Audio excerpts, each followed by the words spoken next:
I've noticed that there's a lot of like this small town culture here in Williamstown, and it's the small things, right? It's not like the quantity of people. It's not like the kind of businesses that you see. The things that you notice the most are like the things like when you talk to people here, they're, I think, a little bit more friendly, but also when you just walk past them, they'll like nod at you and say hello.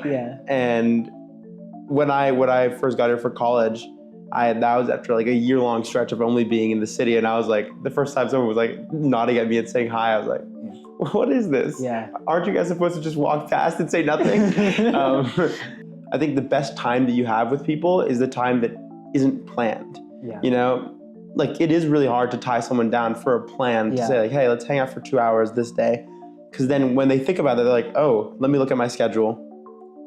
I have 2 hours for this. I need to do this reading. I need to go to this practice. I need to meet this person. And then it seems very daunting to spend that much time with someone. But then I think you get really good interactions and really cool interactions when you just kind of run into someone that obviously you know, but maybe you aren't like fully friends with yet, or maybe a close friend, and you just start talking, the conversation's funny, so it keeps going. I think that's one of the sweetest things that happens, and like that's, I think, an understated part of like social culture here that I think needs to be kind of pushed up into the limelight more. I think everyone, when they're asking to hang out with someone here, they're not like, oh, let's just hang out randomly. It's always like, let's get a meal, let's get lunch, let's get dinner. You know, people never just say, oh, let's just hang out. You know, there's always like an intention. And I think that's like that's generally like an American cultural value that I think we're following here, but then it's even more, it's compounded because we're all so busy, right? We all have so much work, so it takes that idea and makes you kind of run with it, you know? I have actually a lot of thoughts about like the social life in terms of like the kind of divide there is between athletes and non-athletes here. I think obviously at other schools it's kind of more stark. Like if you go to a D1 school where there's actually famous athletes there, obviously it's different. But I think here the reason why they're always hanging out with each other and you kind of see groups of athletes together all the time is, I think, partially a fault of the college and also partially a fault of the social and cultural kind of expectations of athletes here. Because they come to campus, right, and they already know their sophomores, their juniors, their seniors from meeting them before, right? And so you come, if you're a freshman, you're coming to campus as an athlete, and especially if you're a fall athlete, you're just hanging out with your team, you spend all your time with your team, right? Because they're the ones that you're doing your practices with. And so you don't really have time to make friends outside of that. And then the way that athletes usually do make friends outside of their one team is through mixers, you know? Like you hear about mixers all the time, like, hockey's mixing with soccer at 71, you know? And I think that reinforces that kind of cultural kind of isolation because if you're making new friends by having these mixers and only these athletic teams are having mixers, then it kind of is just a vicious cycle of making friends that are athletes and then more friends that are athletes. And it's not like I have a huge problem with it. I just think that it blocks people from making some amazing friends. Like I'm really close friends with some athletes, and I'm thinking like if there's a lot of relationships like that don't happen just because of that divide that could happen, you know? I think every semester that I've been at Williams, I've made a bad academic decision before the semester. I just like choose badly. Like the spring semester last year, I took 5 classes. Obviously it's one extra, and it wasn't just like 4 classes and like a really easy class. There were 5 like serious classes. But I think to me, in my perspective, the bio major, for me, I think is actually one of the easier majors here at Williams because for one specific reason, which is that there's so many different sides of it, right? You can go the route of like ecology, like thinking about ecosystems. You can go to the route of thinking about organs and how they work and how a body works and how a cell works. And then you can go the other route of like the biochemistry and the molecules, you know? That's I don't do that. I kind of focus on the more ecology, nature side. And I think the bio department is an easier major than others because you get to take only the classes that you want to outside of 101 and 102. Otherwise, you kind of get to choose a route for yourself and take it. And so it's like a lot of majors here, you're taking classes that you're not interested in, right? I'm an econ major. Like I have zero interest in 251. Like econ 251, so boring. Like I was just sitting there trying to get through it, you know?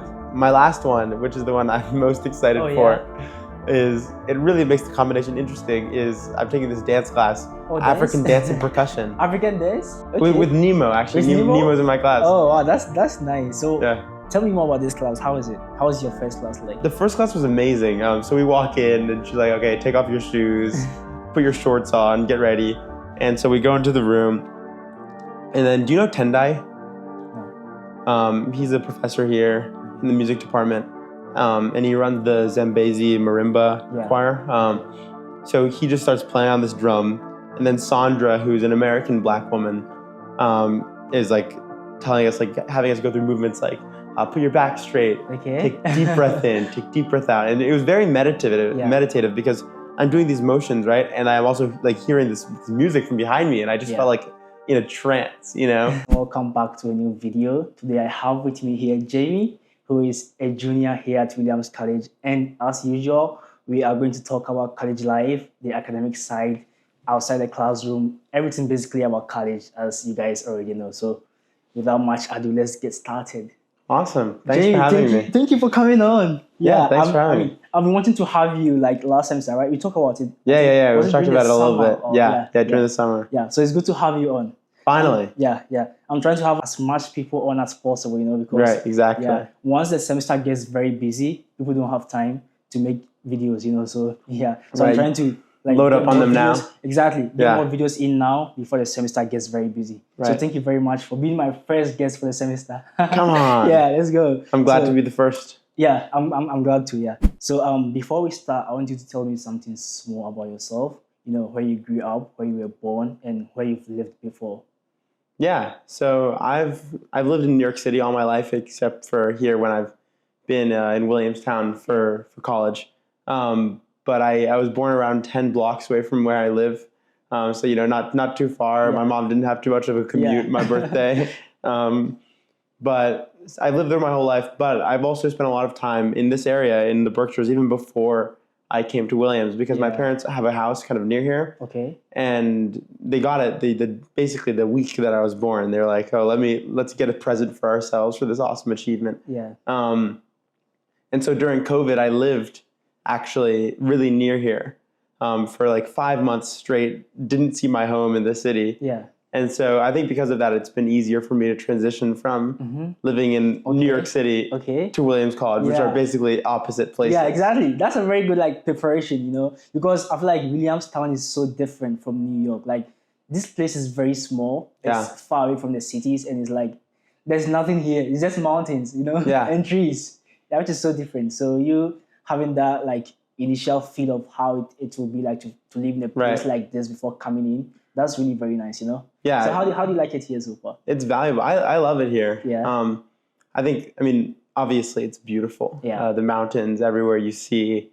It's really nice to go to a school in a place that if I just want to take a little walk, I can take a walk and I see some of the most beautiful mountains in Massachusetts. So that's obviously awesome. But I think also culturally, it's like you wouldn't think that it'd be very different. It's only a 2.5 hour drive and very similar people. But I've noticed that there's a lot of like this small town culture here in Williamstown, and it's the small things, right? It's not like the quantity of people. It's not like the kind of businesses that you see. The things that you notice the most are like the things like when you talk to people here, they're I think a little bit more friendly, but also when you just walk past them, they'll like nod at you and say hello.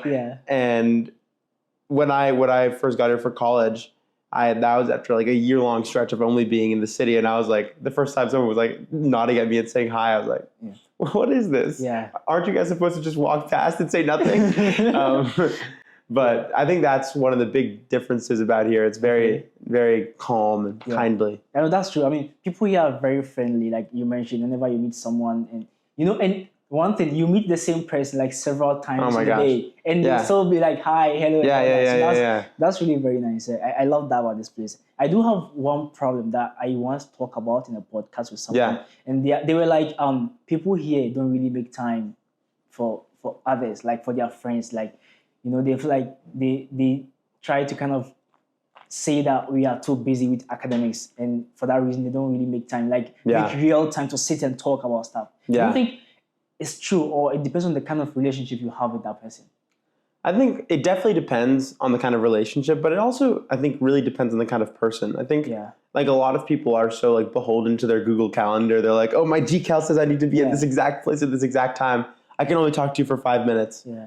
And then there's like another kind of branch of people who are like, oh, let's chat, let's do this. I might get maybe 15 minutes less sleep tonight, but I think it's worth it. And I kind of associate more myself with that second group. I think I'd much rather, I think, make a connection, have an interesting conversation than be like fully on schedule. And obviously, that's not necessarily the right academic mindset to be in. But I think in terms of making friends and making time for people, I think the best time that you have with people is the time that isn't planned. Like it is really hard to tie someone down for a plan to say like, hey, let's hang out for 2 hours this day. Because then when they think about it, they're like, oh, let me look at my schedule. I have 2 hours for this. I need to do this reading. I need to go to this practice. I need to meet this person. And then it seems very daunting to spend that much time with someone. But then I think you get really good interactions and really cool interactions when you just kind of run into someone that obviously but maybe you aren't like fully friends with yet, or maybe a close friend, and you just start talking. The conversation's funny, so it keeps going. I think that's one of the sweetest things that happens, and like that's I think an understated part of like social culture here that I think needs to be kind of pushed up into the limelight more. I agree with you. I also think like Williams is so hard and there's so much work. So I do understand people when they can't make enough time for it. Like there's so much work, I feel like the best time to hang out with people and really talk is during the hours of the dining hall, like the times you go for dining, like those 30 minutes, like 15, 30 minutes. You can just hang out. Because everyone has to eat. Exactly, everyone has to eat. So the person is going to be there. So if you want to hang out with someone, you guys could like decide to meet for dining, like eat together and talk. And after that, you guys can go back to your work, right? So I feel like that's a very good time. But then if you're trying to get someone like outside these 3 times to talk and hang out hard. For like it's hard. A very long time, it's just hard. Yeah, I think everyone when they're asking to hang out with someone here, they're not like, oh, let's just hang out randomly. It's always like, let's get a meal, let's get lunch, let's get dinner. Exactly. People never just say, oh, let's just hang out. There's always like an intention. And I think that's like generally like an American cultural value that I think we're following here, but then it's even more. It's compounded because we're all so busy, right? We all have so much work, so it takes that idea and makes you kind of run with it. Yeah. I feel like people shouldn't really stress very much about it if people are not able to like make time and hang out with you outside these free times. You have to understand that they have a lot going on, and it's just so much work here at Williams College. So people just have to try and understand that, right? And one thing that I find very surprising too is like those who do sports, like the athletes and those people, they hang out a lot. Right? With themselves, exactly. Which makes sense. They are a team, right? But then Williams is hard, and these people train outside a lot. So inside the classroom, they have their work to do, like academic stuff, and outside they have to go for training, which is very like rigorous, right? And then they are still able to hang out a lot. So it really surprises me. How do they do that? Yeah, how do they do that? That's very surprising. Time? Yeah, I have actually a lot of thoughts about like the social life in terms of like the kind of divide there is between athletes and non-athletes here. I think obviously at other schools it's kind of more stark. Like if you go to a D1 school where there's actually famous athletes there, obviously it's different. But I think here the reason why they're always hanging out with each other and you kind of see groups of athletes together all the time is I think partially a fault of the college and also partially a fault of the social and cultural kind of expectations of athletes here. Yeah. Because they come to campus, right, and they already know their sophomores, their juniors, their seniors from meeting them before, right? And so you come, if you're a freshman, you're coming to campus as an athlete, and especially if you're a fall athlete, you're just hanging out with your team. You spend all your time with your team, right? Because they're the ones that you're doing your practices with. And so you don't really have time to make friends outside of that. And then the way that athletes usually do make friends outside of their one team is through mixers, Like you hear about mixers all the time, like, hockey's mixing with soccer at 71, you know? And I think that reinforces that kind of cultural kind of isolation because if you're making new friends by having these mixers and only these athletic teams are having mixers, then it kind of is just a vicious cycle of making friends that are athletes and then more friends that are athletes. And it's not like I have a huge problem with it. I just think that it blocks people from making some amazing friends. Like I'm really close friends with some athletes and I'm thinking like if there's a lot of relationships like that don't happen just because of that divide that could happen, you know? Yeah, that's true. Yeah, I feel like that's also something that needs to be addressed. I don't think there should be a divide between, we are all Williams college students, right? So everyone should be like feel okay with being friends with anyone else. Yeah. So the semester just got started like last week. Yep. We just we're in. Yeah. So how has it been for you so far? So I have 4 classes that I'm taking this semester. I think every semester that I've been at Williams, I've made a bad academic decision before the semester. I just choose badly. The spring semester last year, I took 5 classes. Yeah. Obviously, it's 1 extra, and it wasn't just 4 classes and a really easy class. There were 5 serious classes, and I did it because there were 2 bio classes I wanted to take, but I also needed to take an econ class because I'm an econ major too, so I had to stay up with that. And then there was this history class I really wanted to take, but I needed a Division 1 requirement, right? An arts requirement. Yeah. And so to do all of that at once, I was like, I have to take 5. So I did. God.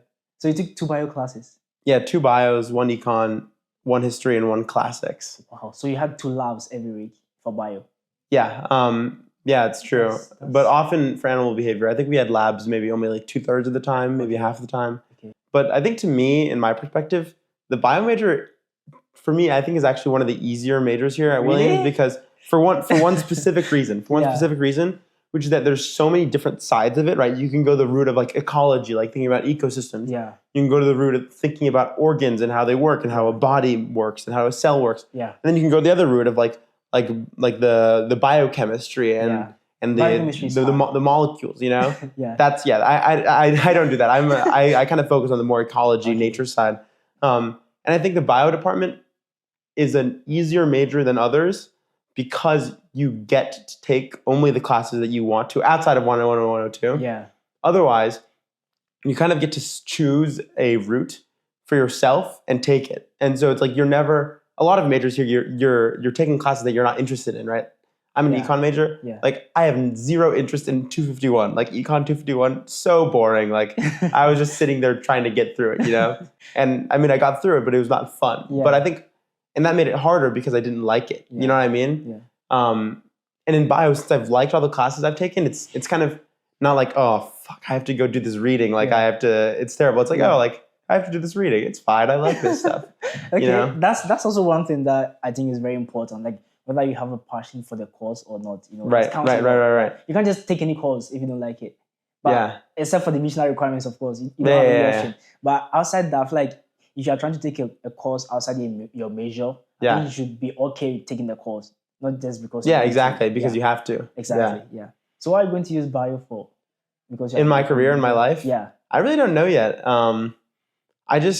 The reason that I'm a bio and econ major is because I'm a person that really likes thinking about how the world works. Yeah. And I think those are 2 really different, but also both really interesting ways to think about how the world works, right? Yeah. So with biology and ecology, it's thinking, why have we evolved to live this way? And why are these animals, these plants living in this one area? And trying to think of the biological and scientific reasons for all these things. And I think it's really cool to be able to look at something outside nature and be able to know why that's there, right? I think it's one of those. I think it's one of the world's and one of life's best feelings is when you can look at something and you can know why it's there. Yeah. So that's why I like bio. And then on econ, it's similar, but instead of the natural world, it's the human world. Yeah. And I think so much of what we do in our human world is so bound by economics, right? Yeah. What decisions people make about what they go buy and where people live, it all has to do with economics. So it's I think my perspective is if I get a basic understanding of both biology and economics, I'll be able to know why things are there in nature and why things are there in kind of the human developed world. Yeah. And so I just find it really interesting. Yeah, that's good to know. Yeah, but I have no idea what I'm going to do with it. Yeah. I mean, what you just said is true. I mean, it's good to know how something exists in nature and why it exists. And I agree with you. But I just didn't like bio very much. No, it's not for everyone. It's true. It's not for everyone. Yeah, that's true. I guess. Just like math. And I talk to some people about math. They're like, I don't like math. It's boring. I'm like, maths is boring. How is maths boring? Right. Because I like it. Right, exactly. Because you personally like, exactly. Yeah, that's true. So I think that also counts very much. I mean, being passionate about the course and liking the course counts a lot. Yeah. So that's good to know. Yeah. So, is there any one course that you took and you after the semester ended, you were like, I want to take this course again. I'd love to take this course again. It's a good question.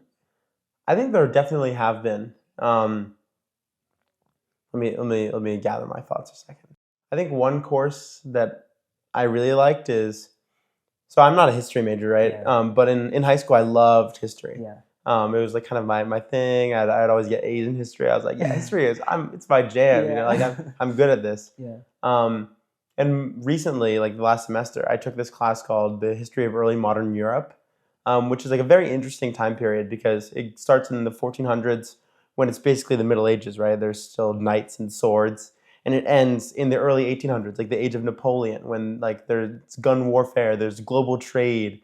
Half the world has been, like opened up to everyone else. Like there's colonization, it's all these things.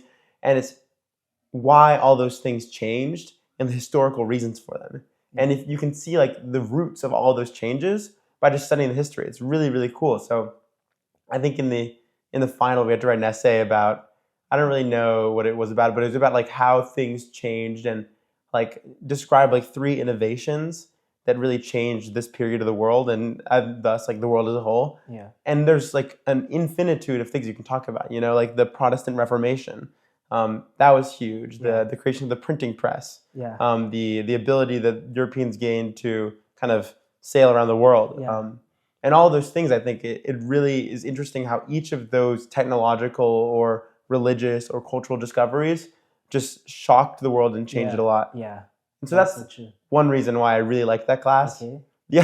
The other reason why I really like that class is because all my friends were in it, which is maybe not a very noble reason to like something, but it's like my serious reason.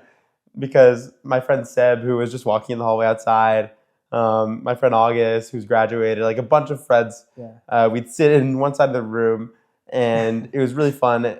It kind of felt like high school, In high school, you're always talking to your friends in class. Mm-hmm. And it was really awesome for me, especially because it wasn't a class that was for a major. It was a class that I was taking for fun with my friends. Yeah. It was just an awesome time. And I think if I could get that experience again out of a class, I would totally take it. That's great.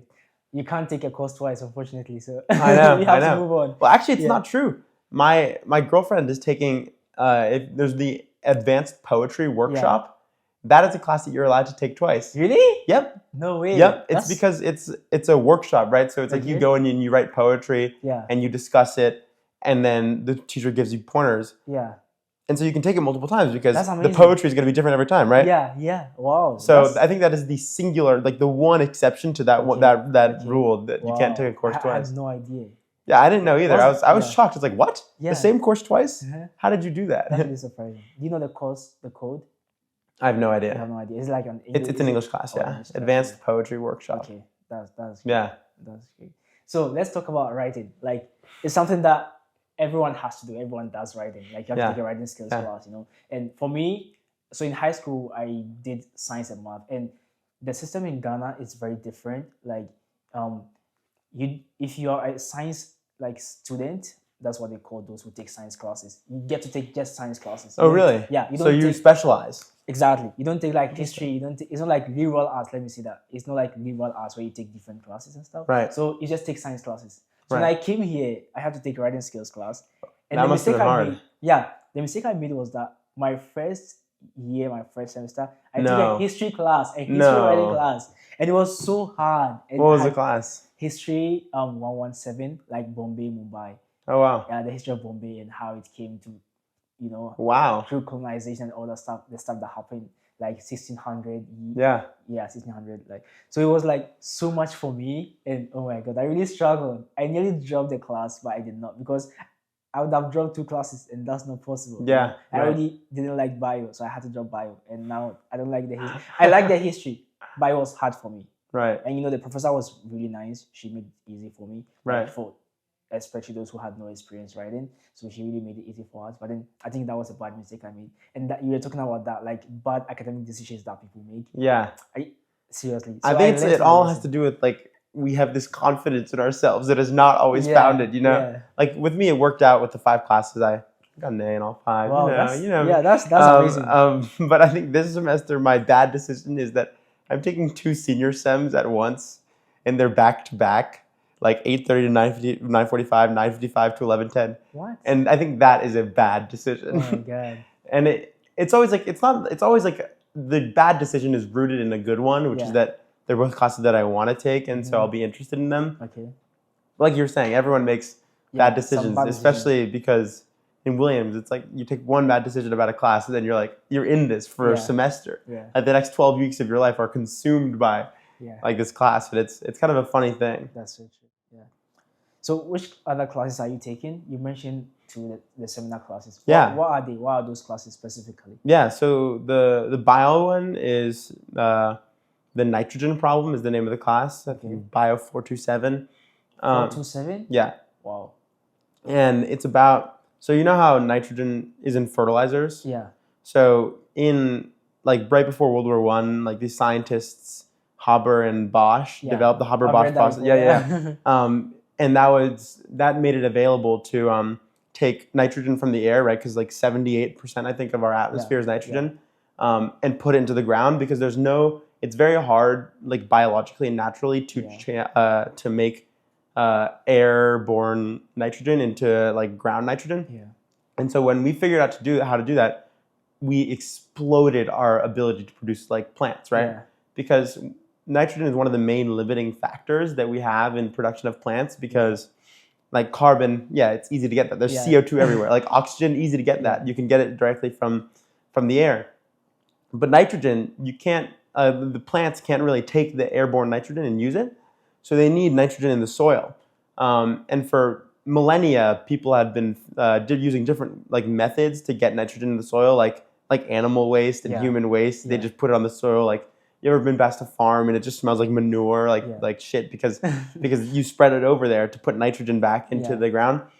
And so when they discovered how to synthetically produce nitrogen, everyone's like, whoa, this is game changing, right? Because it is game changing because for relatively cheap energy wise, you can make a field multiple times more productive. Yeah.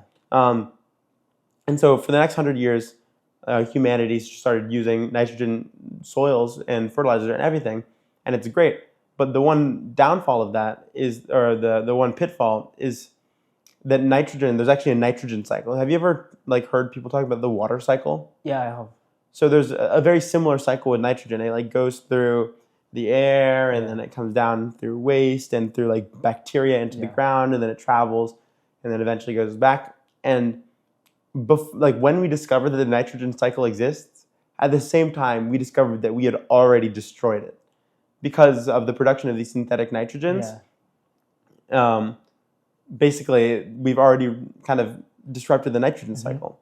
And so the class is about kind of how to discover how to maintain these really high food yields and maybe even increase food yields, because obviously we want people not to starve, but also how to not disrupt the natural flow of the environment. So I think that's a very interesting class. Wow. So what kind of books do you read, or what kind of text do you read in the class?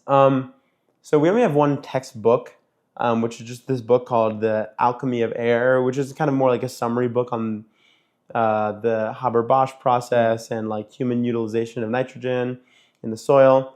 But most of what we're going to do is just be reading academic papers. So that's what it's like in a senior sem. I haven't obviously really gotten to the thick of this class yet, but senior sems are all about reading the top academic papers and discussing them. So I'm not really going to be reading any textbooks, right? It's just every week it'll be multiple like high-level academic published papers and then discussion of them, which I think is like a really cool way to learn. Yeah, that's true. And also to kind of get acquainted with the field. Because if I want to go into this, right? If I want to go into academia about this, or I want to maybe use it in my professional life, it's like I will know who the top authors in this field are. I'll know like how they write. I'll know like what's interesting, what's at like the tip of the field, what's kind of been explored in the past.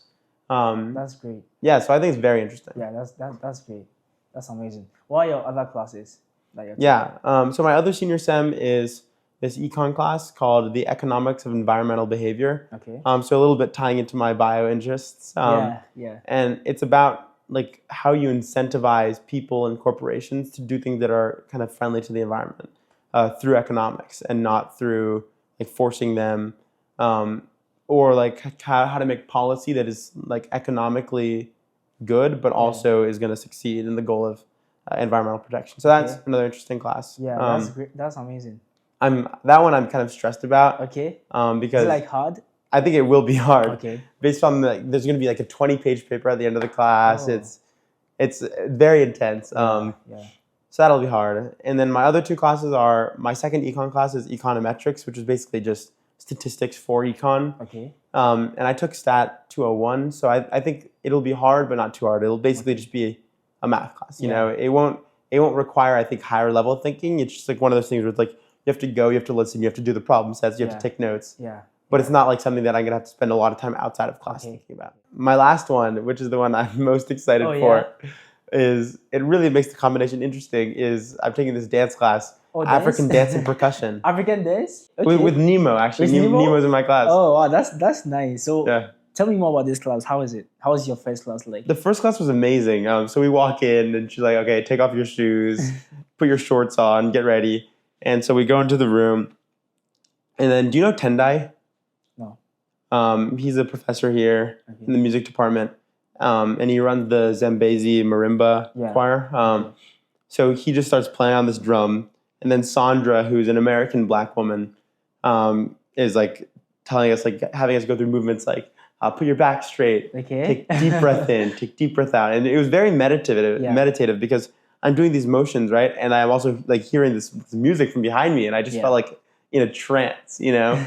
And then we also talked about, at the end of that class, like assumptions and stereotypes that people have about Africa, and like what we know about like the continent and its culture. So I think it's going to be a really cool class because I think it's going to try to expose African culture while also being like a fun dance class. That's great. I don't think it's going to be like so much work.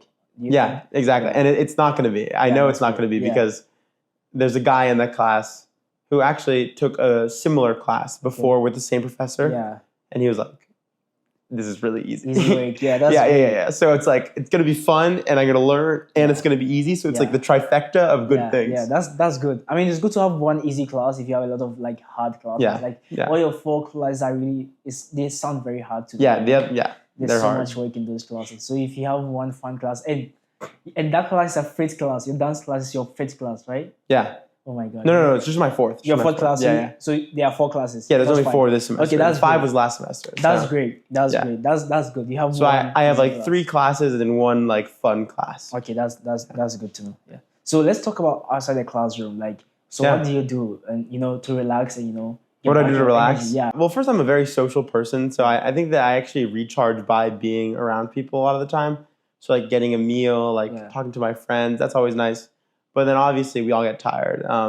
And so recently I've been playing a lot of Pokemon I have a Nintendo Switch that I connected to the TV in my common room. Okay, that's nice. And I sit there, I like kind of kick back, I lean back, get my controller, and I just go through the game. I just beat the Elite Four. I'm on my way. I'm on my way to winning the game. So it's been fun. It's like a very good way to relax because it's not super hard at all, but it's also not brainless. So it's like something I can do that is like calm, but not too calm. You know. Yeah, that's good to know. Aside that, what do you do? Anything else? Like in sports, anything? Oh yes, sports. I'm a captain of the club soccer team. Yeah, okay. I'm a big Manchester United fan, which actually doesn't give me pleasure. It often makes me sad. There's no pleasure in being a Man United fan. I know, not this year so far. Full of sadness. I know, full of sadness and disappointment. You guys lost 3-0. Don't even talk to me. I'm gonna walk out this door right now. I'm sorry. No, you're good. Oh my God, that was terrible. Like, what's it was so sad. I mean, Casemiro just had an awful game. He just I think the first 2 Liverpool goals were just like he lost the ball for free in the midfield and gave them an easy run out the defense. So I don't know. I think it's gonna get better. I always think it's gonna. The same thing last season. I know, but this time I really think it's gonna get better. We have good players. Okay, let's hope so. Ugarte just signed. Okay. But yeah, I really like supporting soccer, but I also really like playing. And club soccer is a new thing. for years we're trying to get it going, but we couldn't. Yeah. And finally this year we've done it. Club soccer is here. That's amazing. And it'll be awesome to do it. Yeah. So do you guys have any matches coming up? Like, would you be going outside Williams for matches with other schools? Yeah. So tryouts on Monday. Okay. If you want to come. Yeah. And then on September 21st, which is actually the day before my birthday, we have our first game against Middlebury. It's here at the football field. Yeah. We're going to put goals there. It's going to be awesome. You should come, actually. Yeah, that's great. It's going to be like 5:30 p.m. on September 21st. Okay. That's our first game. Yeah. And then, so we have that home game. And then we have a stretch of like 4 away games. Oh, wow. At different places. We're playing Cornell. We're playing Colgate. We're hoping to play Amherst. We're playing, and then we have some home games again at the end of the season. So it'll be awesome. We have games planned. We're gonna have a good team. We're gonna have some social events. Yeah. Maybe some apple picking. Maybe some drinking. Okay. I think I should come around. Yeah. I should come and enjoy the fun. Yeah. Yeah. Do you think Cornell has like a big soccer team? Cornell, yeah. So Cornell's a Div 1 school. Okay. And they have a huge college. Yeah, that's true. And so for club teams, right, there's less of a gap between schools.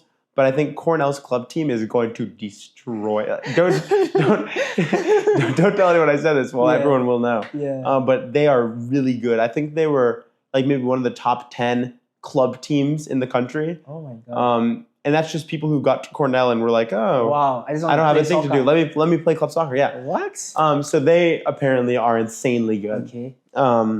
Have you played them before? Like no. The hardest team that we played was BU. We played Boston University, and they beat us like. This was a game kind of when we were kind of half status, and so we didn't really have a full team. Yeah. So we didn't have a very good bench. But they beat us like 5-0. But that was 2 years ago. You know, things change. Our team is better now. Yeah. No one's gonna stop us. Cornell, go. watch out. Yeah. Amherst, watch out. Middlebury, watch out. We're coming for you. Yeah. Let's go. Yeah, I really think you have a very good team. Like I struggle to even play. You know, I just get tired easily, and people are still playing. What? You guys, how are you still playing? Yeah. Like, how are you guys going? Yeah, guys, you guys have a really good team. I feel like you're going to do great. Yeah, I think we will do great, and I think it's a fun team too. So I think we'll have fun off the field, and that'll make us be better on the field because we'll have that chemistry. You know, like we'll have that connection with the teammates. And you have so many people coming for pickup, right? Like this semester, right? Right. Which is good. We had like I think 40 people at pickup yesterday. Like the first day. Yeah, It was incredible. That's great. And it was actually very fun. We just played 2 games, 3 teams, kind of a round robin tournament. I think my team had 2 wins and a draw. Yeah. So not bad. Not too shabby at all. That's good. I scored a few goals, you know. Okay, I know. That's why you do. Yeah, that's really great. Yeah, no, that was awesome. Yeah, that's good. But I feel like as the semester progresses, some people may not come, you know, as they start to get that always happens. Yeah, you know, as they get inundated with work, you know, like it drowns them and they're like, okay, I don't have time for pickup. So mostly it's the start of the semester and the end of the semester that people really come up. Right, exactly. Yeah. But in between it's just on and off. Sometimes people show up and sometimes they just don't show up. Yeah. And some guys wanted me to like record a video of the soccer games you guys play. You should. I'm thinking about it. So I may be coming around to record some of your games. You know? Oh, that'd be incredible. You should. Yeah. Oh, I would love that. If you could record the game and then like maybe at the end of the game, bring a microphone and do an interview. It's like exactly. Mr. Woods, how did you find that game? Yeah. Oh, it was great. Thanks for the question, Mom. You know, like, I think that'd be awesome. Yeah, that'd be amazing. So I'm thinking about it. I'm actually going to do it like this semester.